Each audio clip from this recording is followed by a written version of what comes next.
We're NES Fircroft and this is your monthly engineering news roundup. Total Energies just pulled off two major energy deals in 24 hours, both in the Mediterranean. The company signed a new exploration deal with Egypt, a country that already delivered 2 million barrels of oil equivalent to its production last year, and is re-entering Syria for the first time since 2011. Together, the deals show Total Energies rebuilding a major exploration footprint across the region.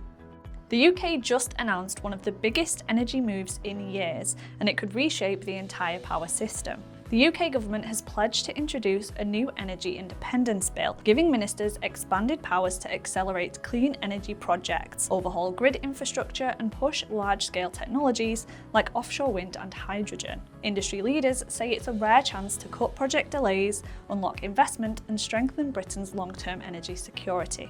A breakthrough in cooling tech could slash data centre energy use almost overnight. Engineers at the University of Illinois have 3D printed a pure copper cold plate with a radically optimised fin structure that cools more efficiently than standard liquid cooling plates. This development could deliver up to 32% greater cooling efficiency and reduce cooling power to just 1.1% of a facility's total electricity use. This $18.5 billion deal could reshape the entire gold industry.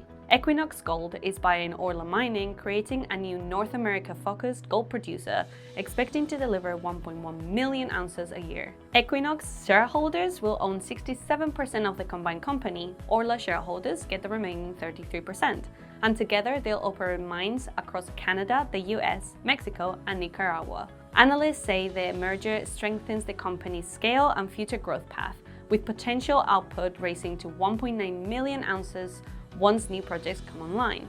This malaria breakthrough could save millions in the hottest regions. Scientists in Australia have developed a next-gen vaccine that gives long-lasting protection and stops mosquitoes from spreading the parasite. Unlike current vaccines, it stays stable in 37-degree heat for at least a month and targets malaria at 2 stages, before it reaches the liver and while inside the mosquito.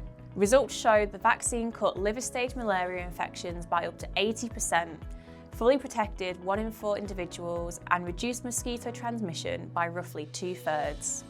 Jordan has just made a $1 billion move in clean energy. The country has signed a deal with a UAE-Polish venture to build its first green ammonia plant. It's a $1 billion project in Aqaba that will produce 100,000 tonnes a year, and the first of 14 planned hydrogen and ammonia plants as Jordan pushes towards 50% renewable energy by 2030. The plant will rely on solar power, generating up to 550 megawatts off-grid, and aims to position Jordan as a regional hub for green fuels. That's the highlights for this month. Don't forget to follow us at NES Fircroft for your daily dose of engineering news, career advice, and job vacancies. See you next time for our engineering news roundup.